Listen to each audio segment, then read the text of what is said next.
This here is Boom Studios' Mighty Morphin Power Rangers comic issue number 30.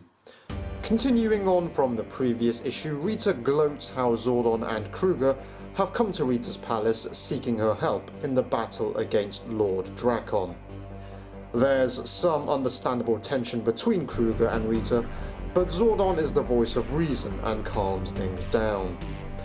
Zordon says all of existence could end if Rita doesn't help. Whilst she doesn't care initially, Zordon and Kruger go on to tell her that the Rita of Drakkon's world was killed by Drakkon. After hearing that, Rita seems angry that her counterpart met her demise. So when Zordon says they need her help, she smiles like she enjoys seeing the sight of Zordon coming to her for help, like he's been defeated. Over to Drakkon and Finster now. Drakkon is seemingly forging Saber's blade as if he's turning it into more of a sword. Drakkon anticipates Ninja and the Rangers will head to his tower to destroy it, so he intends to take the last of the power morphers he requires. This will be the end, he thinks. We now see the Rangers getting ready. This brings some reunions, some fun interaction with 6th Rangers, and also Rangers with similar powers making comparisons. The coinless Trini even suits up in the black dragon armor because she doesn't have her own powers anymore. And in the case of Grace Sterling, she's with the Kimberly from Drakkon's timeline. So this is actually picking up from Go-Go Power Rangers after Kimberly shot a green arrow into Tommy and Grace Sterling approached her. So time must have caught up with Kimberly hiding away this entire time, ready for this moment. She seems like she's still morphed, so she may still have her powers. Jason is giving a powerful speech to all the other Power Rangers. We also see the different Megazords lined up behind them. Interesting to see the Dragon Zord in battle mode, but it makes sense as Jason's Tyrannosaurus was downed previously, so this would be Mighty Morphin's only available Megazord configuration. It turns out the speech was actually written in part by Lauren. To be honest, I couldn't really see the Jason of the TV series make such a speech, so I couldn't really see the comic book version making such a powerful speech either. Jason wants Kimberly to pilot the Megazord, even though Kimberly's pterodactyl isn't a part of the configuration. But Jason hands her the Dragon Dagger, which moves Kimberly to tears, as it was obviously Tommy's. And for the very first time, Kimberly gains the Dragon Armor. She hugs Jason to thank him. That was a sweet, powerful moment to see. All the Power Rangers teleport to Drakkon's world, and Zack and Jen are immediately surprised by the amount of firepower Drakkon now has. Jason asks Lauren what she's thinking about. It appears she is going to tell him that she's really glad to have met him, hinting at some romance between the two, which is nice. Two young Red Rangers falling in love, but it's obviously not going to end well because they're from different times. And the moment is ruined after the Rangers get blasted by Drakkon's forces. Jason and the others power up, and so the Power Rangers go charging towards Drakkon's army, with the Megazords following behind them. Inside Drakkon's lair, his guards get stunned as Zordon, Kruger, Ninja, and Rita enter.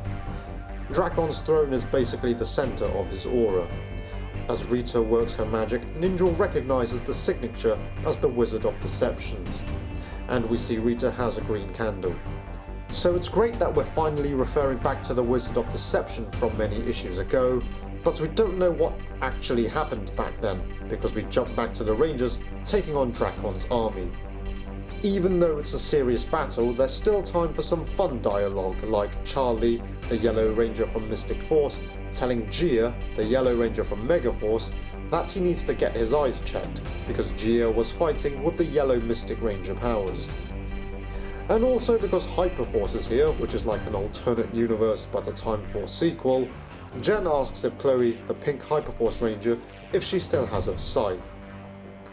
Drakkon also shows up on the battlefield and immediately makes an impact. Saber has been modified with its blade extended to ridiculously long proportions, but also it now has the power to steal other Rangers' powers. As if things weren't bad enough, Lord Zed's Zord, Serpentera, shows up. We know where it came from in the TV series, but how did Drakkon get his hands on it?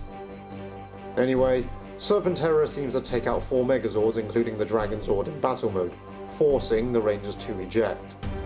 A bit of a shame, as I wanted to see Kimberly pilot the thing. As 5 Rangers try to attack Drakkon, he knocks them all away and begins to steal their powers. But then Kimberly steps in and fires the Dragon Dagger at Drakkon. Now that was just like the original TV series in the Song of Getardo episode, where Kimberly launched the Dragon Dagger from her bow to defeat Getardo. Drakkon appears alright and is about to return the favour, but then Drakkon falls and is teleported away. He ends up in his lair where he finds Rita sat on his throne. He asks what Rita's done, and she tells him that she's used a candle spell. So, this is like the Green Candle arc of the TV series, which saw Tommy lose his powers. Rita tells Drakkon that as the candle burns out, so too will his powers. But she doesn't like waiting around and is about to destroy the candle, which Zordon and Kruger did not agree to. But before Rita can do anything, she and the good guys are zapped by Finster 5, who is wielding Lord Zed's staff. He says he's been waiting a long time to do that. So, does that mean Finster of Drakkon's world resented Rita that much? And again, how did they get their hands on Lord Zed's staff? Unless I've missed something, I can't work out where Serpentera and the staff came from. Could Zed have gone to Earth after Rita of Drakkon's world was killed, and then Drakkon finished Zed off as well? Anyway, Drakkon's powers are fading, so Drakkon tells Finster to take him to the other Morphers so he can absorb more power. Finster objects because, as he said before, having more than one power from the same set is incredibly unstable. Finster pleads with him not to do it because he cares about him too much. Drakkon smiles as if he genuinely appreciates Finster's friendship and thanks him for everything, before he breaks his neck cruelly. The battle rages on and Drakkon makes it to the other Morphers, which are connected like a Skeletrix track, which was hilarious at first glance. I just couldn't take that panel seriously. Anyway, Drakkon initiates the power transfer and it looks painful, just as Finster warned. So that's where it ends, and the story will conclude in a separate Shattered Grid book. Now, on to Blue Centurion and Ninja. This is another pointless story, so there's not much to say.